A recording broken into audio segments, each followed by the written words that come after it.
Можете поздравить друг друга супружеским поцелуем. Biz Mulla bilen de sileştik, değil mi? Kadi bilen de sileştik.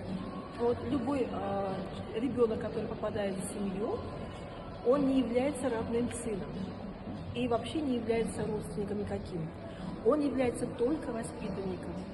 Поэтому то, что Данил у нас был воспитуемый много-много лет, это не есть то, что он сын. И тем более не родная кровь, и тем более я грудью Данила не кормила. У нас есть любовь, конечно, у меня любовь вообще безграничная вот к этому человеку, к Данилу. Она сразу родилась. Он был еще подростком, я его увидела в первый день, она сразу родилась эта любовь.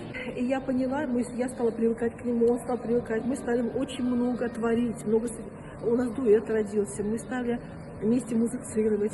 Он говорит: вы не хотите стать моей мамой? Я говорю: конечно, я хочу. То есть мы всегда вместе, всегда. А бывают же разные браки. Да, я считаю, что наш брак, он более на высшем уровне, это высокая материя, и он брак нерушимый. К сожалению, сейчас у нас пока один ребенок остался, детей остальных забрали, но мы над этим работаем. Год назад, когда мы решили, значит, закрепить наш союз, потому что очень сложная обстановка в мире.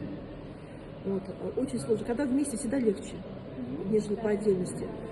Вот. И мы пошли в опеку посоветоваться, можно ли нам так сделать. И мы объяснили, что между нами ничего нет, но вот наш союз, его нужно закрепить, чтобы быть уверенным в завтрашнем дне. Нам дали добро, сказали: пожалуйста, проблем нет, самое главное, чтобы дети были сыты, одеты. Я воспитывала приемных детей, 6 человек. Да, все довольны, мы счастливы жили, очень много детей выступали.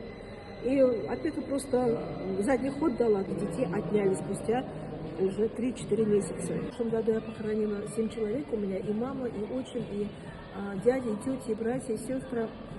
Все умерли. От коронавируса я одна только осталась в нашей семье, ну вот с сыном.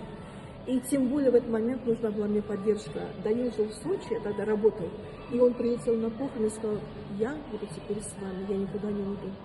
Я никуда, мама, я никуда не уйду. И я настолько благодарна этому человеку, я поняла, что у меня есть поддержка.